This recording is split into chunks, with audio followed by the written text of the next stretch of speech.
Officially 2 p.m. We'll just wait for a couple more minutes to see if Dr. Seabu and some of the other invited guests will be coming with us, and then we'll get started.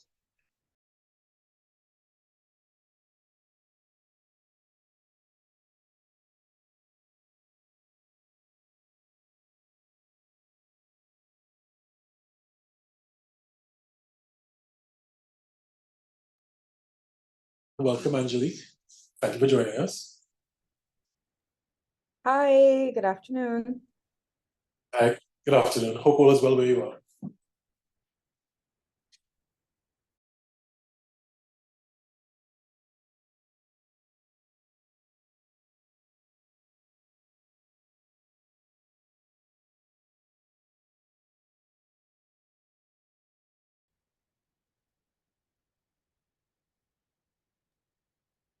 Hi, welcome, Dr. Seabu.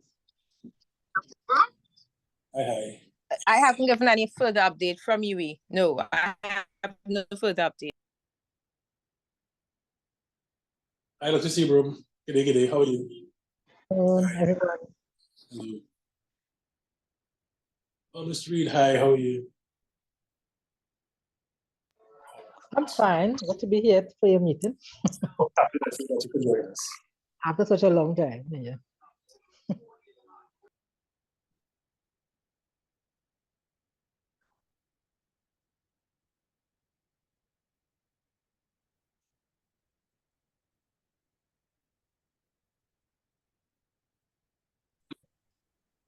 Not contribution.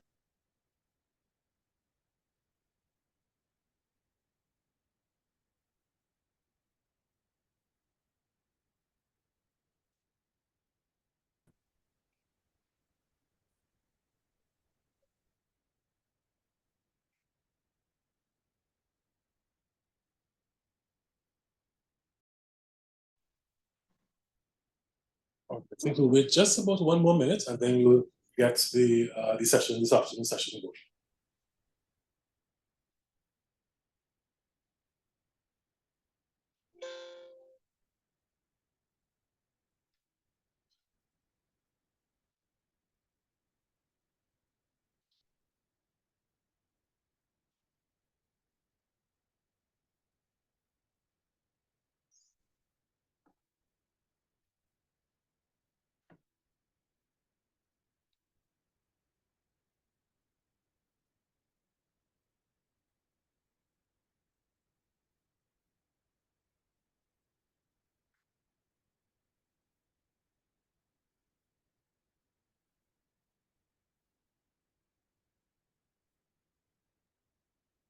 Right.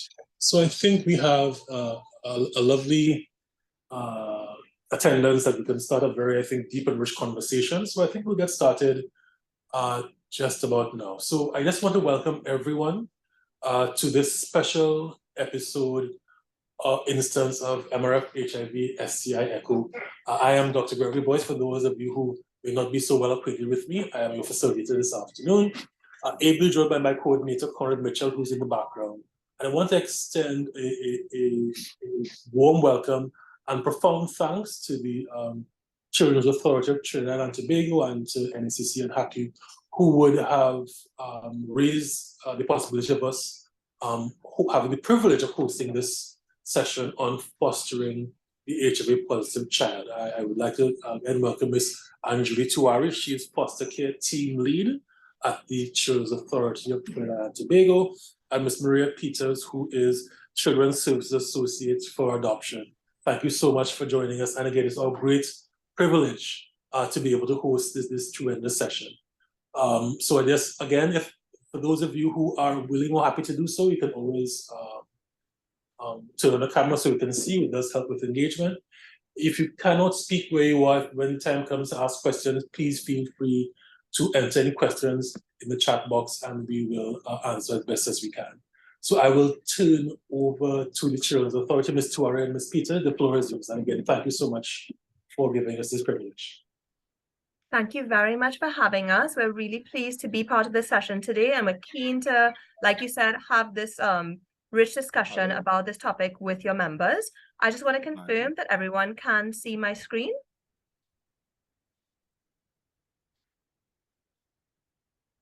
Yes. Great. Okay, so I just want to start today by saying my name is Anjali Tiwari. I'm the foster care team lead. I do want to start today with a brief overview of the Children's Authority before I go into foster care. And then once I finish foster care, I will hand you over to my colleague from the adoption team. But we want to make sure you guys understand where foster care and adoption sits within the Children's Authority.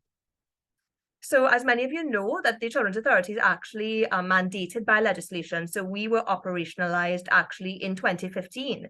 So we've been around for quite some time, and key pieces of legislation which make up the package of children's legislation sort of guide us in our functions. And foster care and adoption in particular, we are guided very closely by legislation. So just to show you very briefly the kind of length and breadth of what the authority deals with, we have our registry department, 24/7 hotline, deals with reports on children. So anybody who has concerns about a child in need of care and protection, they call our 24/7 hotline. Then we also have our investigation teams. This consists of our daytime teams, which is the intervention and investigations unit, as well as of our emergency response teams. So anytime we have a child in need of care and protection, in immediate danger, those teams go out. We do our investigations to substantiate whether the child needs to be removed, placed with relatives, explore other alternative placement options.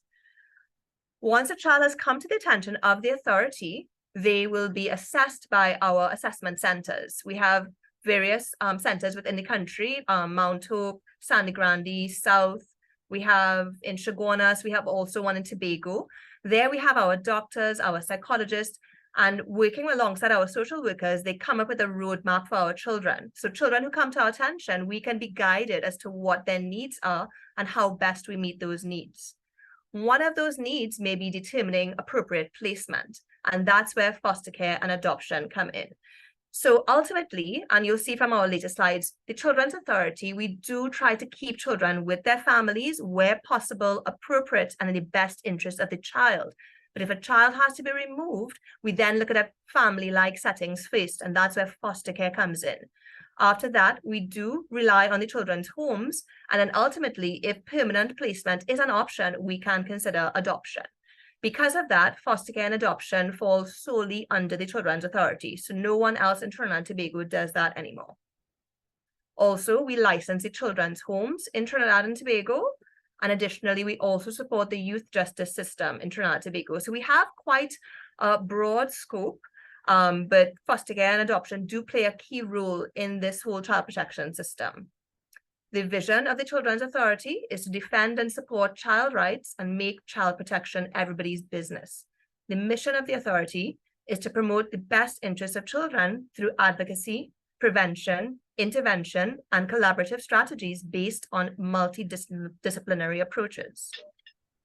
Just to speak very briefly on the philosophy, as I mentioned previously, we do try to prioritize family environments first. So even though children may be removed from their homes, we have explored family options first. Oftentimes, family members don't come forward, or it's not appropriate for children to stay there, either because their needs can't be met, or the family has issues, maybe the source of abuse is still in the home, the perpetrator is still there. So sometimes children do need to be removed. But we do try to build capacity within the family once a child has been removed, because we are looking to see if that child can be returned to that home. Foster care and adoption are key placement options, but as well as historically, children's homes have also been quite a big part of our landscape. At present, so up until February 2023, the Children's Authority has approximately 34,000 cases, and we received almost 200,000 calls. So sort of the caseload, the sort of need for children of care and protection is quite much more than we ever anticipated. So this leads me to foster care, which is the area that I lead at present. So just to give you a little bit of background, right now in Trinidad and Tobago, we are treating with a placement crisis. And that means that historically, when children need to be removed from their homes, we have relied on children's homes across Trinidad and Tobago. At present, there are 37 of these homes, but most of them are currently overwhelmed. At present, we have about 66 approved foster care providers across Trinidad and Tobago, 5 of whom are in Tobago. 51 of these are active. There are 91 children currently in foster care. So now that's not because we haven't been trying every month to promote foster care. We've approved many more than that, but over the years that we've been approved, some patients have dropped off because of life circumstances. But we do get sort of drips and drabs of patients who are interested. And that's why we're so keen on going out there to spread the word about foster care. Because apparently the number of children presently in need of care and protection far outweighs the current number of available foster care placements. I can say confidently to you on a daily basis, I get maybe 3 to 4 placement requests, and oftentimes we can't meet many of those. It's only when a foster parent is available, we can fill that space. And if not, we then do reach out to the children's homes. Placement is particularly required for sibling groups of children, larger groups, teenagers, and children with additional needs. And that's why we're here today. We do want to drum up interest in that fostering for children who have additional needs. Also, children who have behavioral difficulties. So this is really our group of children who are really tricky to place. Not many people come forward and say, we would like to take children with these issues. So what is foster care? And I'm really glad adoption is here with me today, because foster care is not adoption. Lots and lots of times, no matter how much we go out there and do sensitization, a lot of people hear foster care, but they're thinking adoption still. We've actually gone through the entire process with applicants, and at the end, they're still thinking adoption. Foster care, however, is a temporary option for children who are not able to live with their birth families at that point in time. And that's due to a variety of reasons. It can be abuse, it can be a neglect, it can just be that the family isn't able to meet the needs of the child, it could be that no family has come forward. So it's really a variety of reasons, but the ultimate goal of foster care is to provide a safe, stable, and nurturing family environment for children until such time that they can possibly be reunited with their family, or until we may consider other long-term living arrangements such as adoption. But just because a child comes into foster care, it does not naturally mean they will eventually end up in adoption. Something to remember, parental rights are still maintained with foster care, because we do feel as though that family environment is important, and we will try our best to build capacity to support the family in the background. So we need our foster parents to be okay with that and to understand that our ultimate goal is to return this child if possible and appropriate. The different types of foster care. So even though we say the word temporary, we don't want persons to get scared by that, because temporary can mean as short as 1 day or 2 days, but it can also mean several years, depending on the circumstances of the child. So our emergency foster care can be as short as 1 day up to 2 weeks. So if it is that we get a call late at night, we have a child we found abandoned at the side of the road, foster care can step in if it is that we have emergency foster parents available. Medium-term foster care means within that 2-week to 6-month period, we are actively working with the birth family to see how we can help them get their lives in order, get things in place. And then long-term foster care is when sometimes it's not an easy fix, and it really does require that child may stay in that foster parent's care for several years, maybe even until they turn 18, depending on a case-by-case basis. It's really difficult to know when a child first comes in what the bigger picture is. Specialist foster care, which is why we're here today, is really treating with those children who have additional needs, whether it's medical needs, developmental or behavioral needs. We would support those foster parents differently. We would give them additional training, additional stipends to meet the needs of the children. So that would be our specialist foster care. And as you can tell, we don't get many patients stepping forward for that.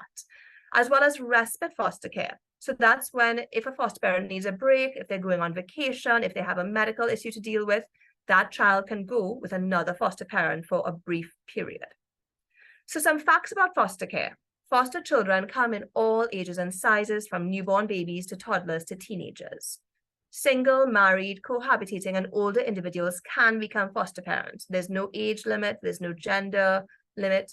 Whilst the screening process is thorough, because we want to make sure that children are going from sometimes an unsafe environment and make sure they're going into a safe environment, it doesn't have to be time consuming. It all really depends on the applicant. Foster care may sometimes even result in long-term placement, but that's dependent on the circumstances of the child, and there's no guarantees. And you do have a choice in the type of child you care for, because you get to let us know what your preferences are. So we would never force you to take a child you're not comfortable with. What are some of the benefits of foster care? Many children who are placed in foster care may experience trauma, abuse, or neglect in their early childhoods. Placement with a foster family allows that child to start to rebuild their trust and give them the tools to really sort of start again and experience positive social experiences. Children have the opportunity to be placed in a safe and loving family environment. This can provide stability, improved opportunities, as well as they may, for the first time in their lives, have access to education, healthcare, recreation. Foster care can benefit new parents as well. So persons who are sort of thinking about starting a family, foster care can really give you those tools, those life skills in making a lifetime difference for a child, helping you to build emotional resilience, becoming a mentor and teacher. And foster care can provide a child and their family with the necessary opportunities to heal. So we really want people to see it like that. You're not replacing the parents, but you in fact are sort of giving them an opportunity to make things better so that eventually they can be reunited. And some food for thoughts before I hand you over to adoption. The role of a foster parent is one of the most vital in our child protection system. There are not enough homes for our special needs children or children with additional needs. Foster parenting changes generations. And I always give this example. We have one of our children now who none of his family was ever able to attend tertiary education. Or even high school, and now he was able to pass for his first choice in high school, and hopefully as he gets older he will be able to give back to his family, and even his own children may be able to have that opportunity. Foster parenting changes generations. Foster care is a good opportunity to do charity at home, and no matter the time frame, foster care can make a significant difference in a child's life. So I just want to run you through very quickly what the process is so you can have an idea of what it involves to become a foster parent. You would contact us, let us know your interest. You would then complete an application form, which we would send to you. You then also have to complete a medical and obtain police certificate of character for all members of the household over the age of 18. We would come into your home to make sure it's a safe space. It doesn't need to be perfect. It just needs to be safe for the age of the child you're interested in. We would do in-depth interviews with members of your family, including support persons like grandparents or children. We would do psychological assessments to sort of rule out any additional risks for abuse or sort of any sort of hidden family dynamics. We would do our background checks to make sure it's a safe environment and everything you've said really is in fact true. We do reference checks, and then we also do provide some basic training. So we ensure that even those persons who don't have experience with children can have those basic skill sets. So in wrapping up my foster care section, I want to encourage persons to not let the fear of loving a child who might leave deter you, but let the fear of a child not knowing love drive you. So final thoughts, you can apply for foster care and adoption simultaneously. So you're going to learn about adoption now from my colleague. However, we want to point out foster care is not a shortcut or route into adoption, and it should not be used as such. It is important to remember that foster care is temporary, as attempts are still being made to reunite children with their families where possible, appropriate, and in their best interest. I'll just share the details for the foster care team here. You can contact us on that number, 627-0748, extension 40988, or email us at fostercare@ttchildren.org for more information, or you can go to our website, www.ttchildren.org, for more information on foster care and adoption, and you can in fact download the application packages there as well. So I'll now hand you over to Maria from the adoption unit. Maria? Good afternoon, everyone. Can you all confirm to hearing me before I proceed? Yeah. Yes, we can hear you. Great. So my name is Maria, and I am with the adoption unit, as Angie have said. And I'm not going to be as long as in depth as Angie, but is going to basically draw a parallel more or less between adoption and foster care and clarify some of the main areas of misconception, right? So Angie's going to be having these slides, so it could. So adoption, by definition, is the legal transfer of all parental rights and responsibilities for a child from the biological parents or the parents to the adoptive parents. Now, Angie would have mentioned that with foster care, parental rights are retained. With adoption, they are not retained. The biological parents have no rights or responsibilities for the child. Only the adoptive parent would retain those rights, right? And it is permanent, it is legal, it is not reversible. So it is not geared to be something that could be explored in a short term. It is long term for life, and the child would come into the family just as a biological child would. The adoptive parents would be responsible for all of the child's expenses, medical care, education, and everything else in that regard, right? So adoption really provides a sense of belonging and permanence in a child's life. And there are two main types of adoption. Those are open and closed. Open basically means that the child would already have a relationship with the adoptive parents. So it could involve a relative, for instance, a godchild, a niece, a nephew, cousin. It could also involve the child of a friend or something, but it must be an instance where the child already has a relationship. If it's something that's considered an arrangement, then that is illegal and is against legislation, right? Outside of that, once is a legitimate a legitimate arrangement, then it can be considered and fall under open adoption, whereas closed adoption, on the other hand, is where applicant would make an application to the authority and we would place a child with them. In that case, they don't have any information about the biological family of the child. They get a very brief history of the child, but nothing, no identifying characteristics or nothing tying the child to their biological family, right? So that's the difference between open and closed adoption. Closed adoption generally kind of give adoptive parents, biological parents, sorry, a sense of closure, because they, in many instances, they do not retain a relationship with the child. So if there's an instance where they decide to put the child for adoption and they don't want to have contact with the child going forward, that is what closed adoption would really work out, because there would not be any contact going forward. Yeah. Who can adopt and who can be adopted? Anyone, just like foster care, regardless of age, gender, nationality, could make an application to adopt a child. Now, the only main difference I noticed with what Angela stated is that with foster care, cohabiting applicants can apply, whereas with adoption, you must be legally married. So if you are single, you can apply. If you are legally married, you can apply. But common law, those things are not recognized. Outside of that, in terms of relationship status, age, gender, any of those things are not limitations for submitting an application to adopt, right? A child, by definition, must be under the age of up to 17 years and never married in Trinidad, right? The required consent from parents and guardians of the child must be given unless the court dispenses with consent. So in the case of adoption, the parental consent must be relinquished, right? So the parent has to come in, sign the forms to relinquish their parental rights, and therefore free the child for adoption.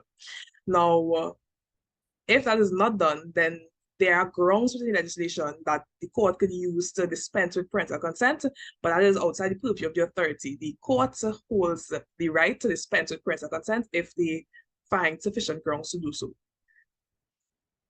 So moving on, the process. It is very similar to what Andrew would have explained for foster care. It starts when you submit your application to us. You bring in the forms, you go through psychological assessment, the background check, you do the medical, we do a home assessment, we interview everyone in the home who is over the age of 18, everything along those lines. The only thing is that there is no specific adoption training where the psychological assessment report may make certain recommendations stating that an applicant may be in need of parenting training, and in those instances, we would write necessary referral and so on for that to be accessed, but it's not a standard part of our process. Yeah, the three main stakeholders involved in the adoption process would be the adoptive parents, which is the person who makes the application to the authority to adopt the child, the adoptee, which is the child, and the birth parent, or the biological parent, who is responsible for relinquishing their parental consents, right? So just like foster care is a very thorough and comprehensive screening process, because we must ensure that when you place a child into that environment, that the child, the best interest of the child is what is regarded, right? with parents must be able to suitably and appropriately respond to social the social, emotional, physical, and educational needs of the child. Contrary to foster care, adoption does not have a pool of children, and that is a critical thing to consider. With foster care, there is a greater need or a greater demand for foster parents as opposed to children to be fostered, whereas with adoption, we have an extensive list of people who are suitable to adopt, but we do not have a pool of children to match with these prospective adoptive parents. So that's a major and critical difference as well. We try our best to encourage persons to explore adoption as opposed to other ways of treating with a child who they may not necessarily want to care for. And we really hope that in the future, as things progress and so on, that we will eventually develop a pool, so we'll be able to explain the process. So whereas the process to be approved as an adoptive parent could take somewhere between 3 to 6 months, depending on the interest of the applicants. Once you are approved, then we always tell people the wait is undetermined, because we don't know when a child that matches your child profile will become available to be matched with you. So that's something critical to consider as well. So moving on to the next slide. Since the inception of the authority, which has been in 2015, as Angela have stated, we have successfully completed 79 adoptions, and there are over 50 people currently on an approved list of prospective adoptive parents waiting to be matched with a child. And as of right now, as in March 2023, we are processing in excess of 200 applications. So if all things goes well and these people are added to the list, that is just a longer list of people waiting to be matched with a child. And we're still in the process of trying to, receive children into care who would be good candidates for adoption. So that is more or less the key parts of this presentation. Adoption is not about finding children for families. It's about finding families, suitable families who are really interested in providing the best care they can for a child. So yeah, that's basically all. If you have any questions, you can feel free to direct it to the facilitator who would guide the session going forward. All right, thank you, Ms. Tiwara and Ms. Peters, two excellent presentations. The floor is open for any questions. Remember, you can either unmute or raise your hand or type in the chat box. I see there's some messages in the chat that came through during the presentations. I'll read them out. The first is from Michael Grandison. He said it was sad that victims were the ones removed from homes, I suppose, instead of the perpetrator, that's further traumatizing the victim. Is there any plans or work in progress to change this practice? So perhaps you could just shed some light into if a child is found to be in a situation where, for example, a child is a victim of abuse, a child is removed, what is the process? And you've touched on it a bit in terms of building capacity and so on. What is the process in terms of preparing the child for re-entry to that home, or deciding this is a long-term case where it may not be suitable? Could you just give us a brief conversation about that? Sure, I can give you I want to give a little insight on it, because obviously I don't want to take away too much from the foster care and adoption, but I think it's important for persons to understand why children come into care, because we don't take it lightly. So when a child comes to the attention of the authority, our investigation teams kick in. And obviously, they have to determine if a child is in imminent need or imminent danger and needs to be removed immediately. And even when we do so, the first thing that our teams would do is question whether there are other family members who can take this child in the interim, because our first goal is not to remove that child. That's more difficult for us, and also obviously more difficult for the children. We want children to stay with family members, where even fit persons. So like sometimes if there are teachers, neighbors, friends of the families, if those persons come forward and say we are interested in caring for the child, we would do our relevant checks. But in order for a child to be left safely with another fit person or family member, we had to do our checks and they had to check out. So if it is that we know that the alleged perpetrator, for example, is in constant contact with all the family members, has easy access to where that child is going to be, we can't. We then have to definitely remove that child. So unfortunately, the flaw in the system, it does remain that, and like that the comment says, oftentimes the child who is the victim ends up being punished in a sense because they're the ones who are removed and the perpetrator stays there. But what I can say is when that social investigation goes on with the authority, once a criminal matter begins, that criminal investigation is reported to the child protection unit of the police, and that criminal investigation is going along alongside. So it's not to say the perpetrator gets away scot-free. While the child is removed from that environment, the criminal investigation is going on in the background, and we continue to explore whether there are family members who can't take this child. So our goal is to not keep children in care longer than they have to. So that's why we do appeal to families to step forward, to come forward if they feel safe, if they feel they have the means to care for children. So I don't know if that answers or touches on the main point of that question. I believe so. I think that was a very clear answer. Thank you. No problem. A comment from Ms. Lamna Cardenas to Ms. Tuwari. That was wow, that was a fantastic presentation.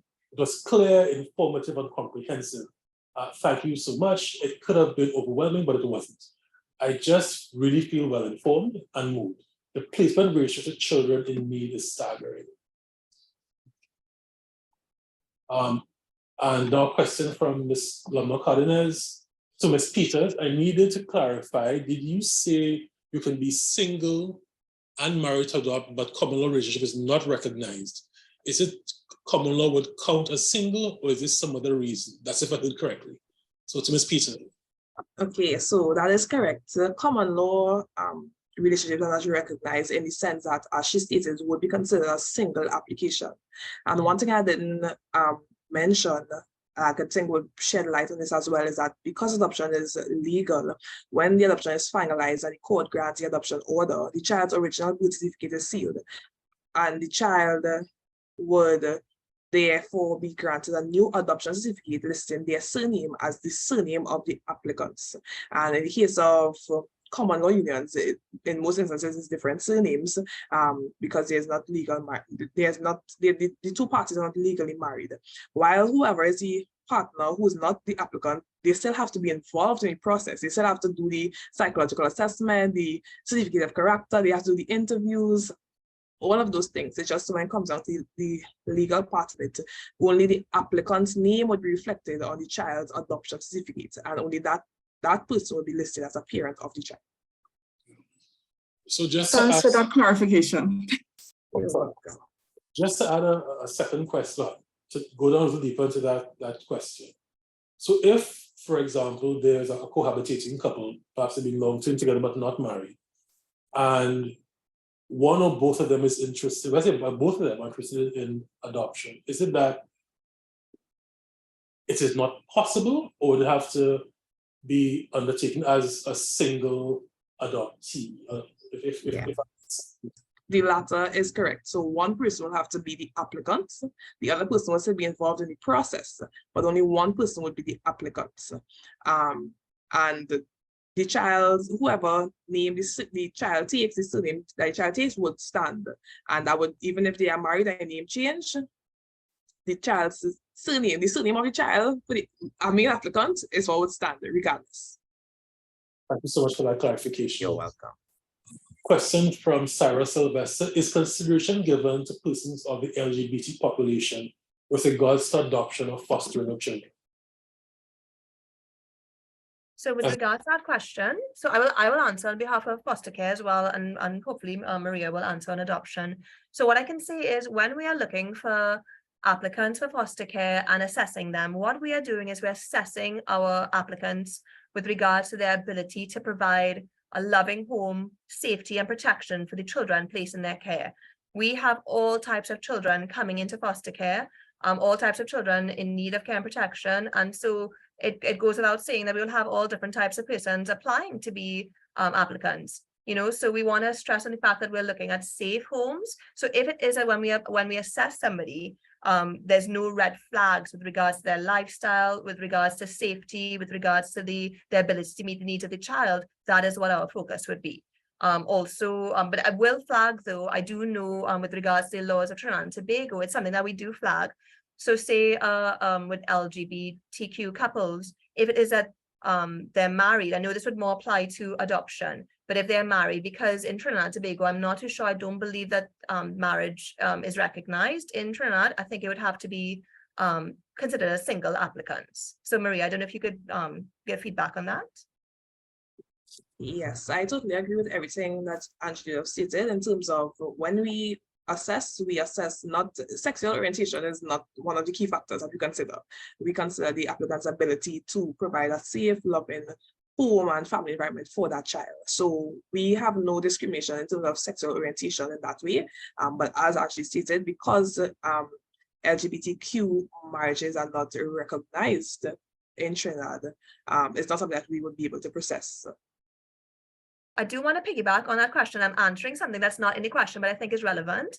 What's really fascinating about the Trinidad legislation, unlike some other countries, it's sort of very flexible because we don't prevent single applicants or male applicants from applying. So even with foster care, in the past, we've had a single male applicant who was approved because everything checked out on his end. So whereas in some other, maybe some islands across the region, their legislation may prevent a single male from applying. So the good thing is our legislation is flexible with regards to that, and the focus is safety of the child. Galaxy A50, want to see your hands raised? You can unmute and ask a question.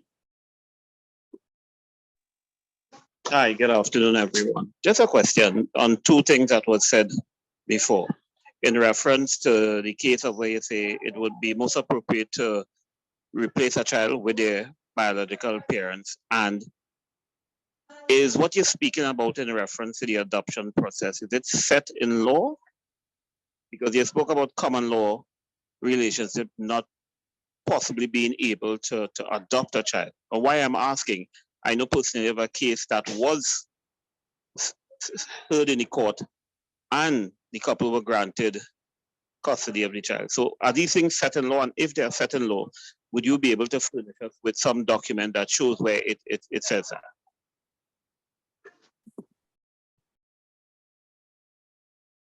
So Maria, I think he might be talking, was he talking about adoption? Yeah. I'm not clear of the question because at first I thought you was talking about foster care.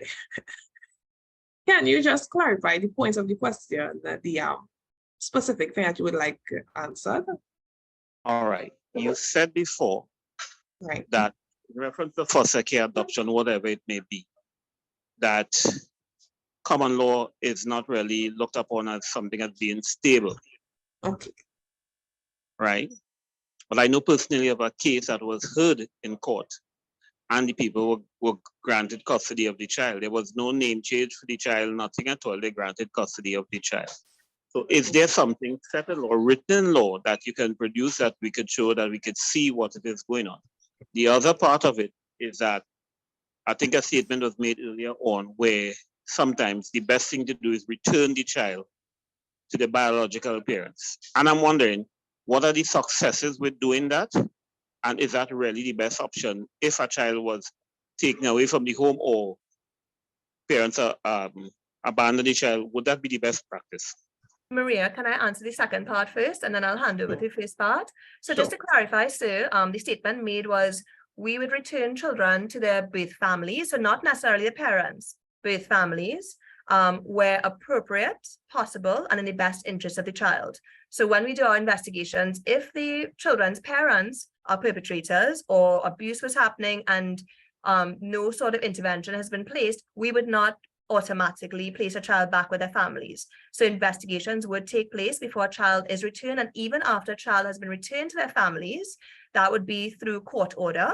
So once a child has come into our care, that child is before the court. So we have to do all of our recommendations for placement, return to the family through the court. And once the court determines that the child should be returned to their birth family, monitoring would then occur after the child has been returned to their families. So really we're looking at the best interest of the child based on the circumstances. So always where appropriate, possible, and the best interest. So hopefully that addresses that second half of the question. No, it really doesn't. But why I say it really doesn't, because the case I'm speaking about, one of your officers, your previous officers, would have stated to a family that the father was found and the best thing is for the child to go back with the father. when in truth and in fact, the child was abandoned by the father in the hospital. He was incarcerated. And they went at lengths to make sure to say that the best place for the child would be the father.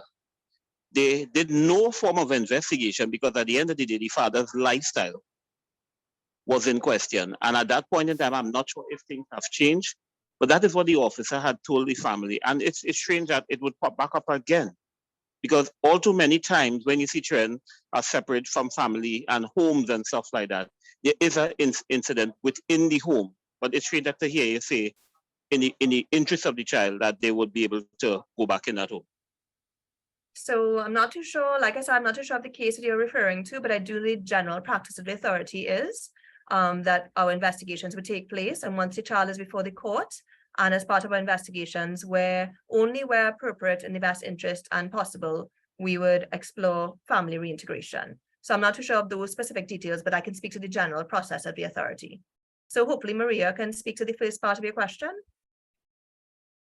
Okay, so if I am not misunderstood, let me begin by clarifying that I did not say common law relationships are unstable.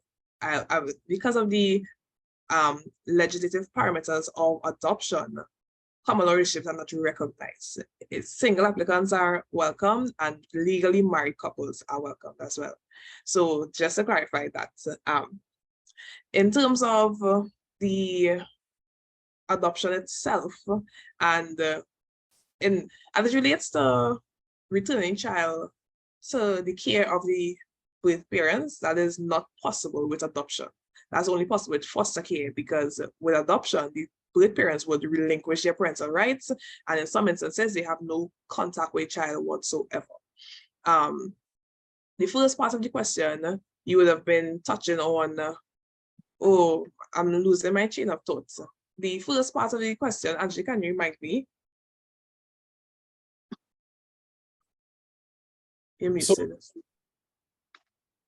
Again, well, it will be reference to foster care. To foster care. Okay. So foster care, which could lead into adoption if you take it before the court or whatsoever. Okay, so let me interject. Foster care cannot be carried into adoption. Yeah, so separate processes. Yeah, and it's two totally separate processes. Someone cannot apply to be a foster parent and decide later on that I want to adopt this child I was placed with me.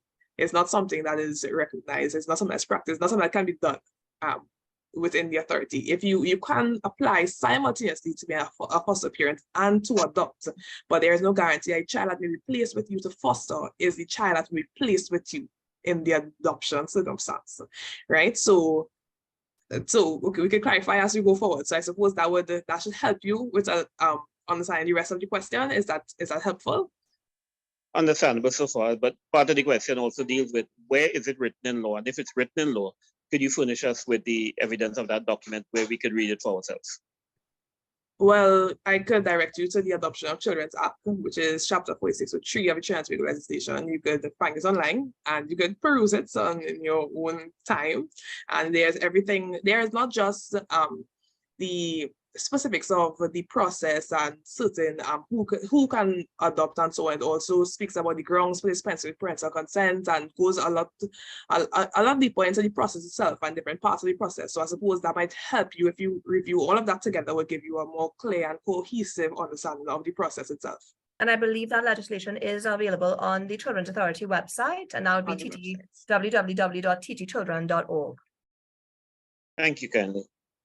Thank you so much. So, question from Conrad Mitchell.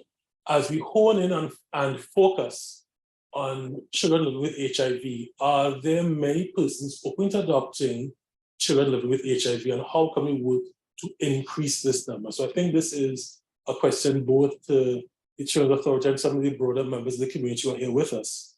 How do we work on getting children living with HIV into supportive, loving homes? So if I could speak very briefly on foster care, then hopefully Maria can give some insight into adoption. I do know that we do have several persons coming forward, and they say to us that they're willing to care for a child with additional medical needs, or maybe even a child with additional developmental needs. And we have several children in foster care who have specialist needs, from autism, ADHD, even developmental and speech and language. So we do have foster parents who are willing to have the training to deal with children with additional needs, but what we would always need to know is the specifics, and that's where our assessment centers would come in as well, to let us know the specifics required in the care of that child. So in the past, we have had children who are HIV positive in foster care, but obviously it has to be based on the education and information provided to the foster parents so they can make informed choices. We would give them specialist training as well, and we would hope to lean on you guys as well for that additional training when necessary. And hopefully we sort of really hope to encourage parents coming forward for not just the perfect child. We always do this in our training. People come in with the expectation they're going to get this perfect little doll that they're going to take care of, and it's going to be fairies and unicorns. We always try to let them know that, we are flawed, and the children who are coming into our care, they're going to come with baggage. They're going to come with some additional needs, but it's okay. Ultimately, we would give you that support. We would give you that help and training to deal with children. So we really are leaning on the team here today, on the discussions here today, to help us find those people who may be willing to look past the stigma, to look past the lack of education, and see how we can get persons coming forward for that specific target group of children.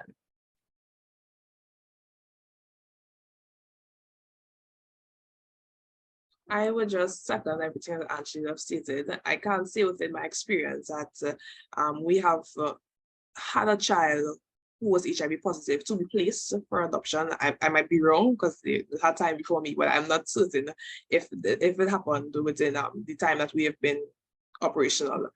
However, there are people who always express their willingness to accept a child who has, as Angie have stated, additional medical concerns. When it comes to adoption, if a match becomes available for someone, we basically consult the adoptive parent, the person who they would have been matched with, and they get to say at that time if they would be willing to accept the match. So in the case of an HIV positive child, I suppose even if they say that they're willing to accept a child with medical concerns, so when they are matched and we tell them, well, there's a child who fits your profile, the child is HIV positive, at that time they would state if they're willing to accept the match or not. I can't give any statistics or anything on that because, as I mentioned, it's not something that is common. But I suppose that as Angie stated, as one of the goals of the session today, and also we would hope that once we can educate people appropriately, that they would not have any reason to discriminate or to have a stigma towards a particular group of children.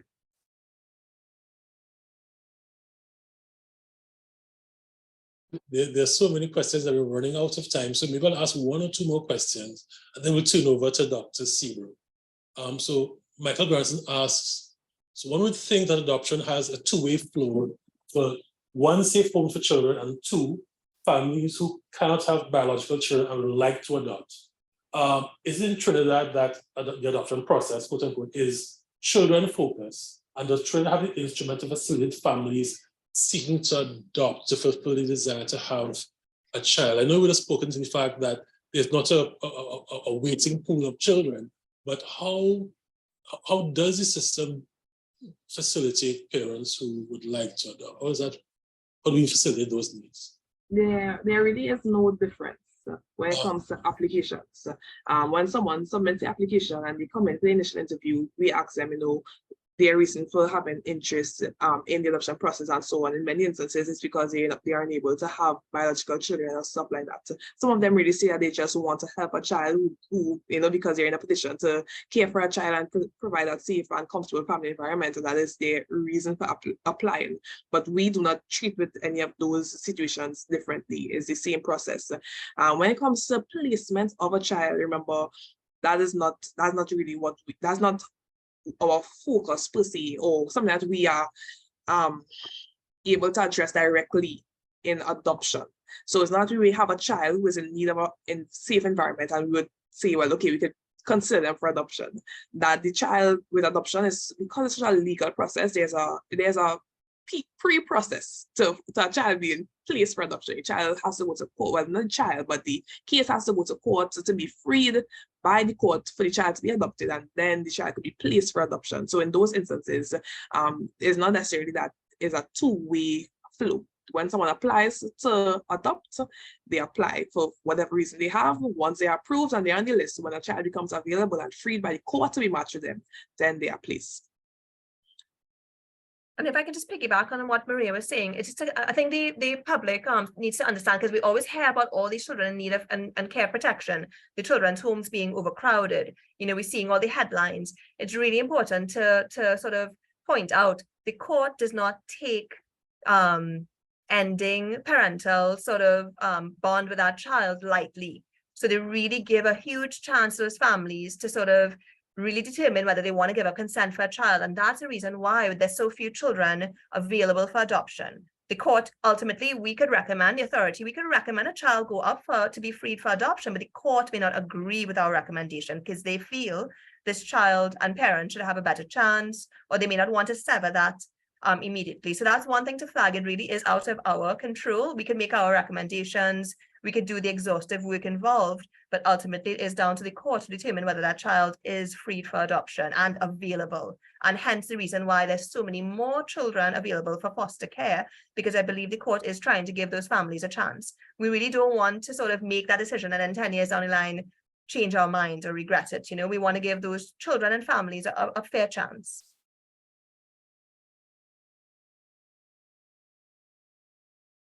Perhaps this might be the last question before we go across to Dr. Sibo. And I see all the questions in the chat box. Before we go across to Dr. Sibo, would it be okay if we send these questions to you for answer later by email or something like that, so that everyone can get the questions answered? So if you have a pending question, I see Ms. Reed's hand, your hand is raised. Can you put it in the chat box, and then we can ask the Ms. Tiwari and Ms. Peters from the Children's Authority perhaps to answer offline. And what I can suggest as well, I mean, foster care and adoption, because obviously we are drumming up interest in both aspects.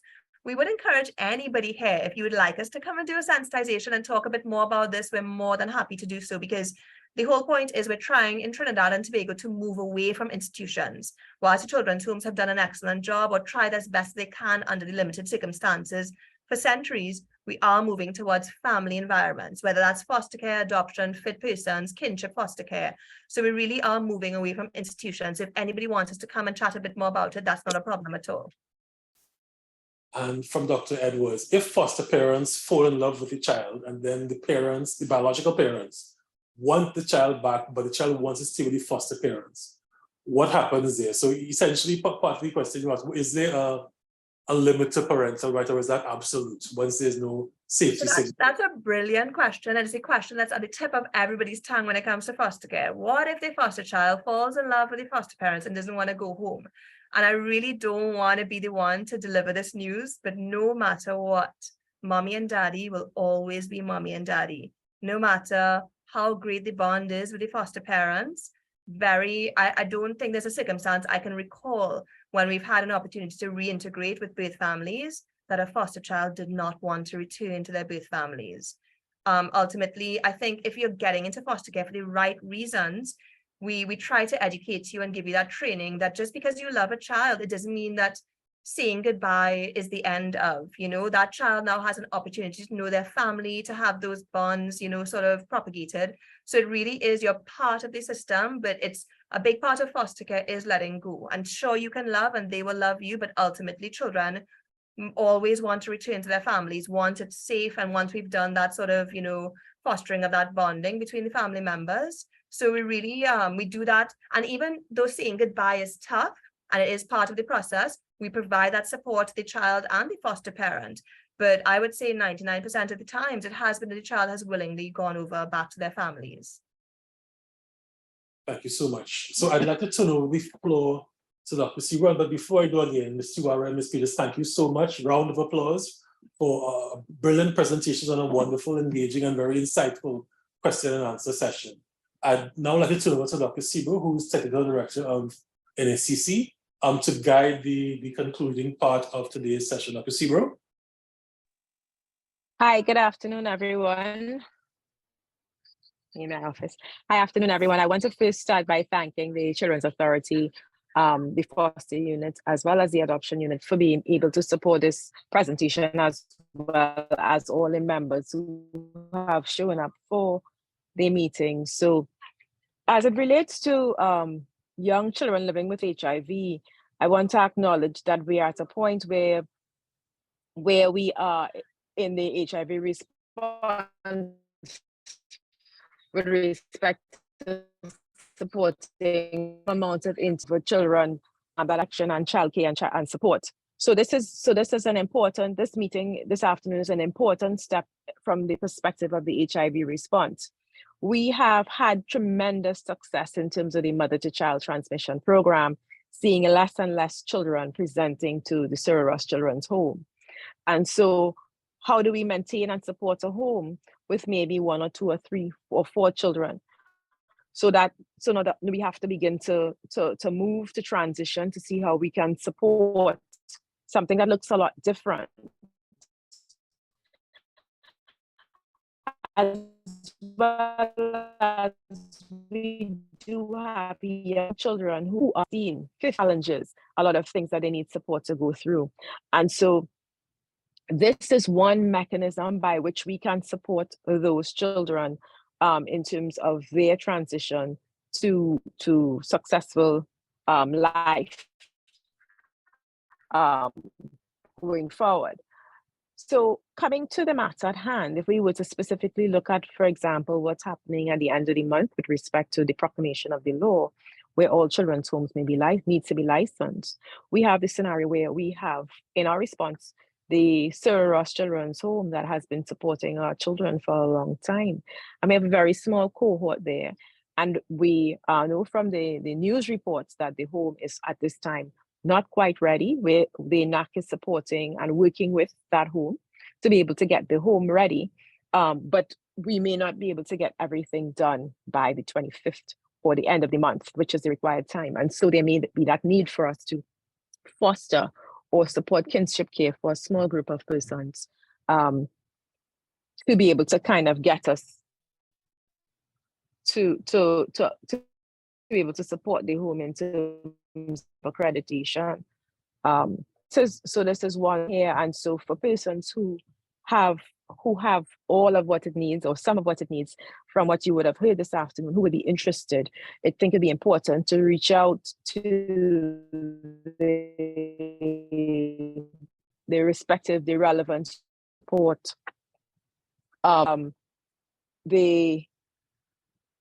So Mr. Wari, there's some of the information will be on the site, but if people are specifically interested, you can also email me, ayana@gov.tt, ayana.cbro@gov.tt, and I can connect you.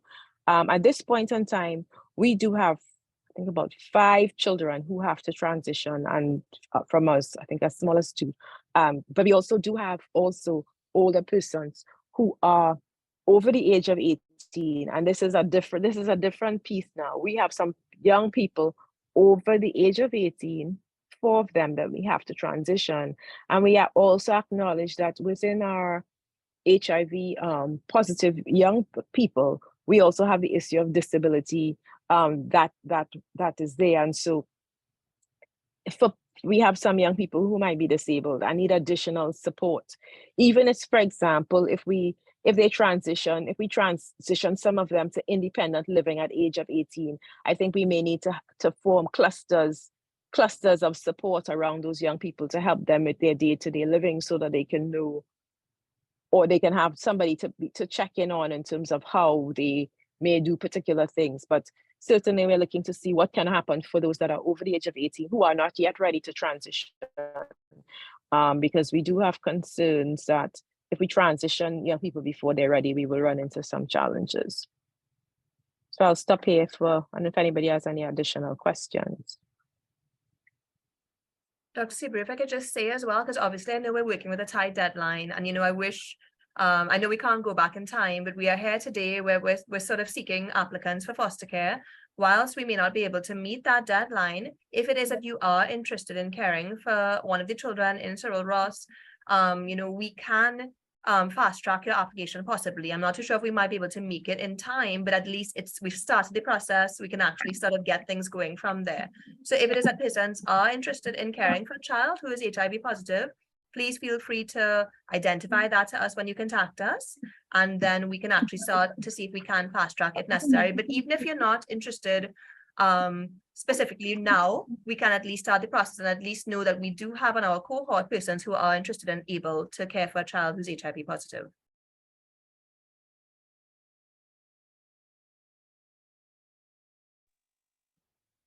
Thank you so much, Mr. Wari, for adding that, since we really do appreciate the support. So if we have no more questions, I think I will turn back over to Dr. Boyce. I also want to give to thank the MRFTT as well as ITEC for allowing us this platform to support this communication to the community. Thank you. Pardon me, I do have a question. Yes, Mr. Go ahead. Because earlier, Mr. Wari mentioned that there are persons who are willing to, in fact, foster children who have specific different medical conditions. Have you all grouped them in categories, like persons who are willing to care for those persons? And if so, if you have put them in categories, is there any way that you could probably find out if any of those persons who are interested in such persons, if they'll be willing to care for children who are HIV positive? Because in fact, among ourselves here, we may or may not know of persons who might be willing to do that. But I'm wondering from your cataloging of persons who have expressed interest in fostering, whether or not there might be a way to streamline that, so we could get so they could be targeted to even fast track that process. So thanks so much for raising that. What we've actually done is, so as I would have stated earlier in the presentation, when we get foster care, because it's such a long, I don't want to say long waiting list, there's so many children coming to the attention of the foster care unit. Generally, when we have a free placement in foster care, it doesn't stay too long before it gets filled. So what happens is when somebody applies to foster care, they would say identify the age of the children, age, race, gender, specifications. They may say broadly, we are interested in a child who has additional needs, but be it medical, educational, developmental, and we would go into detail. Very rarely somebody may say outright that I'm interested in caring for a child who's HIV positive, but they may say that I'm willing to care for a child with additional medical needs. What we did do is, with regards to the current placement needs of that home, we would have sort of compared it or matched it with our list of available placements. And unfortunately, those particular persons who had those propensities or preferences aren't currently available because they're possibly full up with children. So at this point in time, the majority of our foster care placements are currently filled. We only have, say, maybe about 3 empty spaces, but month by month we approve foster parents every month. So we add to that list. So I hope that sort of clarifies it. We have explored at this point in time, but we're sort of seeking more persons because whatever, say we have had persons in the past who've been interested, they've pretty much been matched and placed already. So we can't explore those further. Conrad, your hand is up. So I just wanted to clarify. So if we are interested in fostering HIV positive children, what we need to do is we need to put in that application now, state clearly that we're interested in fostering positive children, and that we hopefully have the process done in time so that we can assist with children that might be coming out of Cyril Ross. Agreed. So what I would say is you can send in your application and say that you're generally interested in foster care, but in light of the audience we're dealing with today and the deadline we're dealing with regards to Cyril Ross, if you do have a specific sort of interest and you would like to progress, please flag that with us, whether you flag it via email or on the application form, because there is a section with preferences, and under additional need, you could write, I'm open to, and that's something that we could possibly fast track, once everything sort of aligns with regards to your application and your ability to sort of be available for that fast track process. So Thanks so much for that. No problem. So just to answer the final question, I'm seeing Angelique Nixon, can we reach you directly? So I'm drawing attention to Ms. Tiwari's post in the chat box. If you're interested in applying to foster care, contact 627-0748 extension 40988 or email fostercare@tdchildren.org. I will put up all these contacts and links in our group chat, in our mailing list. And you'll also notice I've put up 2 adoption and foster care brochures from the Children's Authority It's in the chat. We'll also put it in our WhatsApp groups and in our email mailing list. So again, I want to thank the Children's Authority. I want to thank Dr. Sebro and everyone here for your attendance today. So a wonderful session. We shall be following up with you. So again, don't let the conversation end here. Speak to persons you think may be interested, raise a topic, start the conversation, plant the seed, because it may be that someone never even thought about fostering an HIV positive child, and that might be just that spark of a conversation might move them in that direction. So again, that I see Ms. Peters again put up contact for the adoption agencies. Again, we will publicize as much as possible. And I want to thank you all for joining us in this special episode of MRF HIVSTI Echo. And be safe, be well. It's a wonderful session. We hope good things come from it. Take care, everyone, and be safe. Thank you very much, everyone. We really appreciate the opportunity, and we hope to hear from some of you today or in the future. Thank you. Thank you.